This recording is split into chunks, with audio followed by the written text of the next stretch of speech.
Ladies and gentlemen, my name is Aaron Blade, and I'm the editor, creator, and producer of what you're watching right now, Blade Talk. If you are new here, welcome, and you find this presentation helpful, informative, do me a huge favor and hit that like button. Do me an even greater favor, and please subscribe to my channel. I always appreciate all the support that I am given. In this presentation, I wanted to shed some light on a question that I got asked in terms of the differences between Sephardic Jews and Ashkenazi Jews, right? And before I get into the differences, I want to preface this with two caveats, okay? One is that there are more than just Ashkenazi and Sephardic Jews. There are all types of Jews. There's Mizrahi, there's Ethiopian Jews, there's Yemenite Jews, there's Italkim Jews, there is Iraqi Jews. There's so many of us, right? It's not just limited to Sephardic and Ashkenazi, right?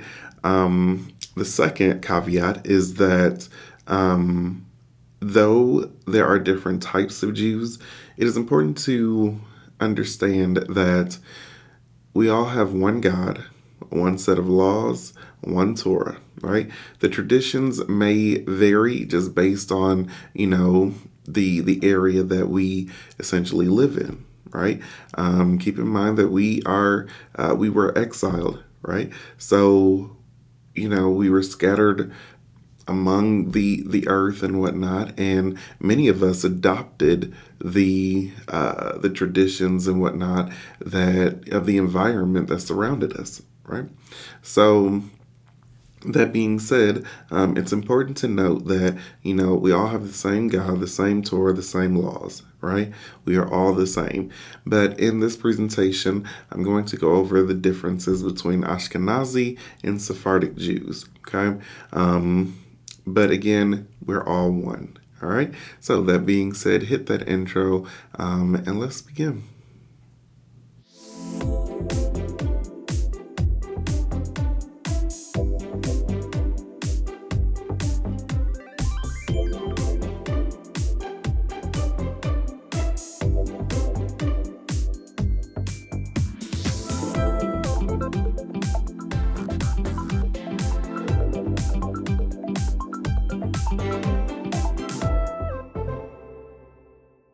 Okay, so I won't spend a lot of time on this, and keep in mind with those caveats in place that we are all one people, with one God, we worship the same God, one law, one Torah, right? At the same time, there are many different types of Jews, and I'm willing to bet that, if someone is an American, and I can speak for this country that I live in America, right? If someone is picturing a Jew, there's a highly good chance that they're picturing an Ashkenazi one, right?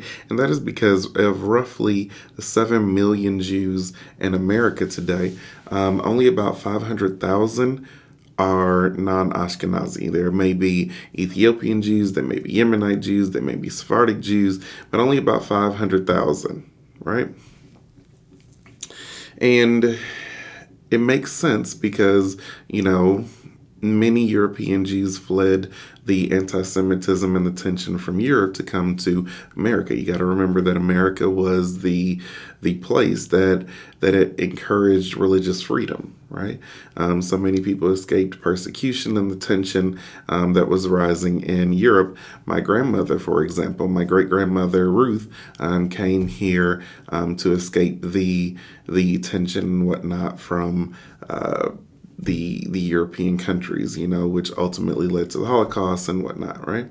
But it's important to know that though, the vast majority of Jews in America are Ashkenazi, in Israel, Ashkenazi Jews aren't the majority at all, right? So most Americans don't know a thing about the different types of Jews, right? All they see is Ashkenazi through an Ashkenazian lens, right?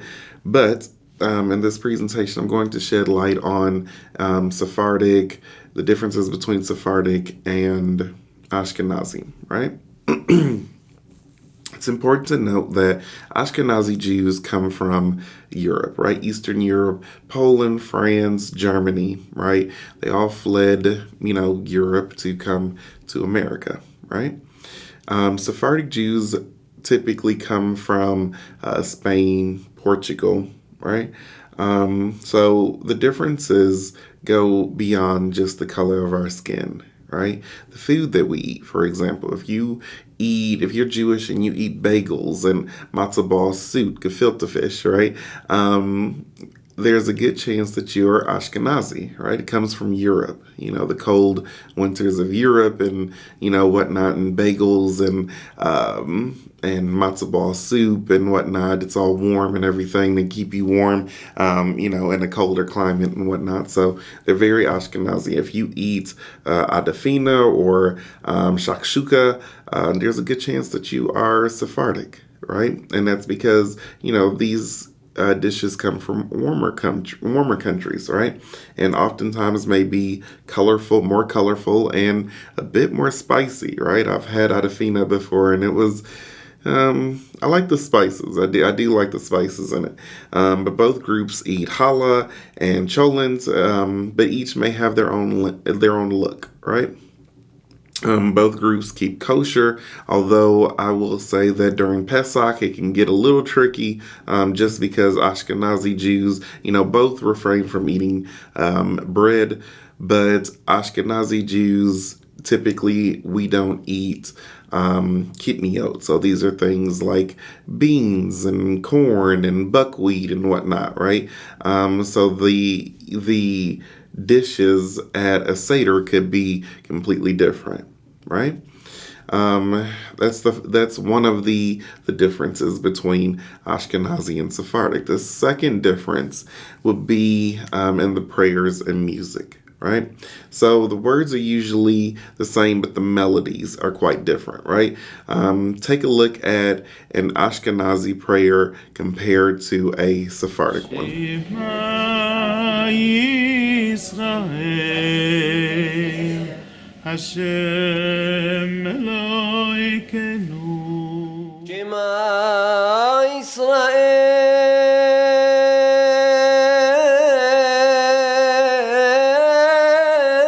So yeah, you can also look at the music. The music may be typically different. And again, you have to keep in mind that if you were in exile, whatever country you live in, if you were in exile, or Lord forbid another country came in and took over your country, how much influence would that place on your everyday life, right? The environment shapes who we are, right? So the language, the food, the music, pop culture, etc., right? So we're saying the same things, essentially, right? But the melodies may be a little bit different, and the music may be a little bit different. Here's a clip of Ashkenazi music versus Sephardic music. Take a listen.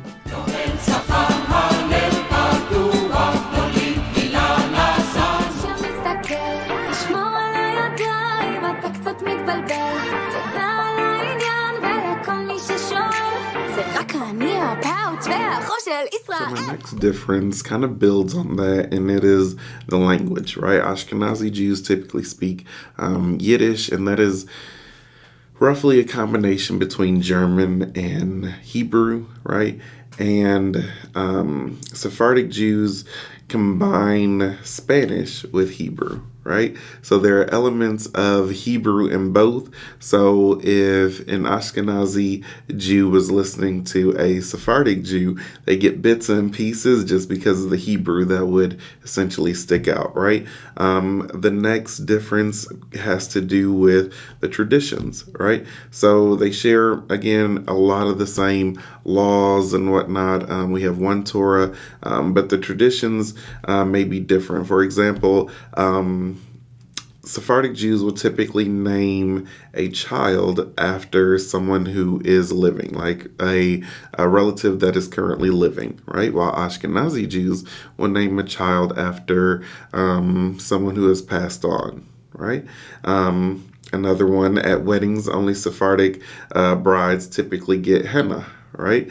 While Ashkenazi tradition, the bride will circle the groom 7 times, right? It's just a difference of traditions. I could do a whole presentation on the differences between an Ashkenazi wedding and a Sephardic wedding. And typically when you have two of the Jews that marry, one being Sephardic and one being Ashkenazi, family essentially has to decide which tradition they're going to, follow suit with, right?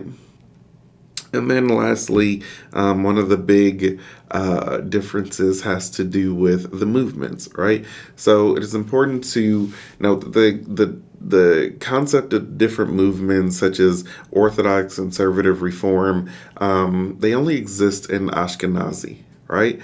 So other groups, it's simply you're practicing or you're not. You're more observant, less observant, right? It's only Ashkenazim that the movements play a big role, and as I've stated many times on this channel, I believe they're very artificial, right? We all are one, but it's when you get into the different movements and whatnot. Sephardic doesn't have, Orthodox and Conservative and Reform and whatnot, right? Some may like to claim that they're Orthodox Sephardic, but that's not an actual, movement, right? Some are more observant, some are just less observant. And this is because, the whole reason that, Ashkenazi, Jews essentially split up in movements was due to the influence that the Enlightenment had on, the Jews living in that area, right? So we've seen that the Protestants broke off from the Catholics.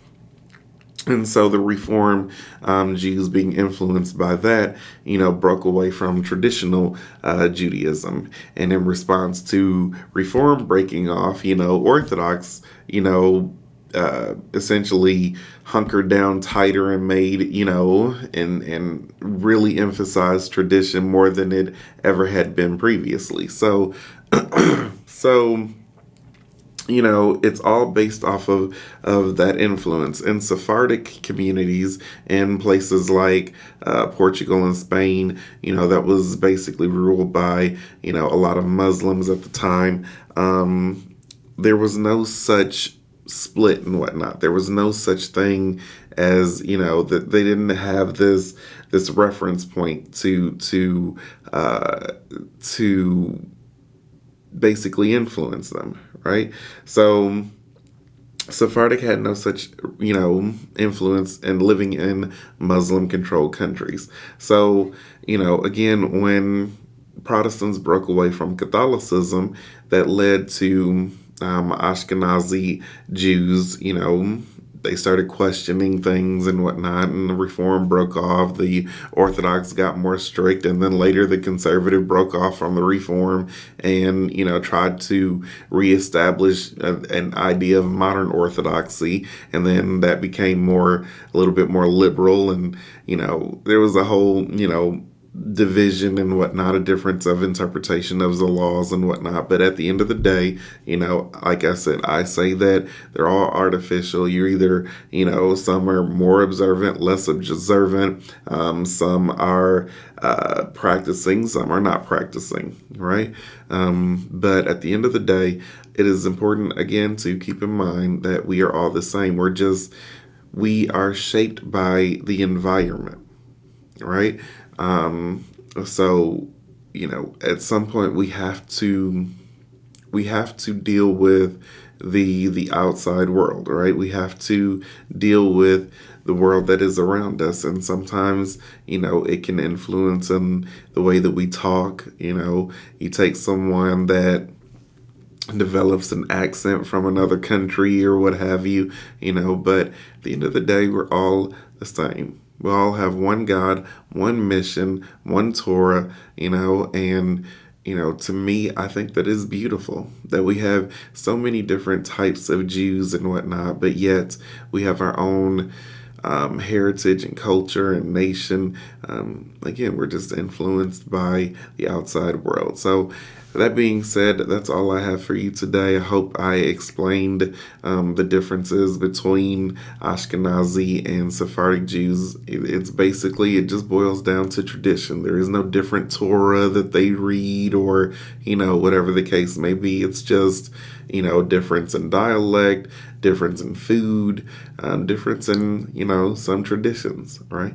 And that's pretty much it. So if you found this presentation helpful, informative, do me a huge favor, hit that like button. Do me an even greater favor and subscribe to my channel. I always appreciate all the support that I'm given. And again, thank you all so much for watching and tuning in to Blade Talk. I will catch you in the next episode. You all take care.